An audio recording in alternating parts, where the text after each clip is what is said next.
کبھی موبائل سم کو بلاک کرنے کی تجویز تو کبھی ود ہولڈنگ ٹیکس کے ذریعے ڈرانے کی کوششیں۔ ٹیکس نیٹ بڑھانا حکومت کے لیے بڑا چیلنج بن گیا، جس کے لیے نئے طریقے اختیار کیے جا رہے ہیں۔ تاہم اس بار حکومت نے نان ٹیکس فائلرز کو ہر حال میں دبوچنے کا تہیہ کر رکھا ہے۔ اس سلسلے میں ایف بی آر نے 5,70,000 سے زائد نان فائلرز پر 2.5% کی بجائے 90% اضافی ود ہولڈنگ ٹیکس عائد کرنے کا فیصلہ کیا ہے۔ ذرائع کے مطابق حالیہ انکم ٹیکس جنرل آرڈر کے ذریعے جن 5,70,000 سے زائد نان فائلرز کی فہرستیں جاری کی گئی ہیں، جن پر انکم ٹیکس کے گشوارے جمع کروانے تک 90% اضافی ود ہولڈنگ ٹیکس عائد کیا جائے گا۔ پری پیڈ اور پوسٹ پیڈ نان فائلرز کی جانب سے لوڈ کیے جانے والے بیلنس سے خودکار سسٹم کے ذریعے 90% ود ہولڈنگ ٹیکس کی مد میں کٹوتی کر کے ایف بی آر کو جمع کروائی جائیں گی۔ اگر کوئی صارف 100 روپے کا بیلنس لوڈ کروائے گا تو اس میں سے 90 روپے ایف بی آر کو چلے جایا کریں گے۔ اگر موبائل فونز کمپنیوں کی جانب سے ان نان فائلرز کی سمز بلاک کرنے کے باوجود بھی انکم ٹیکس گشوارے جمع نہیں کرواتے تو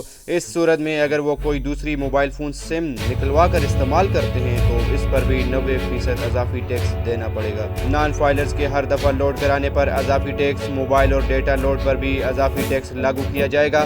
نان فائلرز کی سم بند کروانے کا ڈیٹا پہلے ہی پی ٹی اے اور ٹیلی کام کمپنیوں کے سپرد کیا جا چکا ہے۔ ٹیلی کام آپریٹرز کو 5,70,000 سے زائد نان فائلرز کی سم بلاک کرنے کے لیے دی جانے والی مہلت ختم ہونے میں چند دن باقی رہ گئے۔ ٹیلی کام کمپنیوں نے اب تک 11,500 سے زائد نان فائلرز کی سمز بلاک کر دی ہیں، جبکہ 15,000 نان فائلرز کو سمز بلاک کرنے سے خبردار کرنے کے پیغامات بھجوا دیے ہیں۔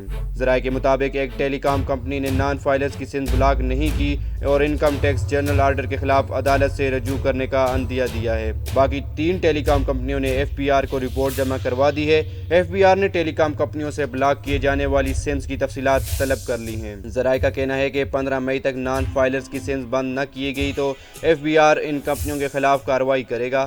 ایک رپورٹ کے مطابق 2023 میں فعال انکم ٹیکس دہندگان کی تعداد 36.5 لاکھ سے زائد ہے، جبکہ سیلز ٹیکس دہندگان کی تعداد 20 لاکھ سے زائد ہے۔ تمام تر کاوشوں کے باوجود ٹیکس فعال ٹیکس دہندگان کی یہ تعداد انتہائی کم ہے۔ اس اقدام کا کوئی خاطر خواہ نتیجہ نکل سکے گا یا نہیں، یہ آنے والے دنوں میں پتہ چل جائے گا۔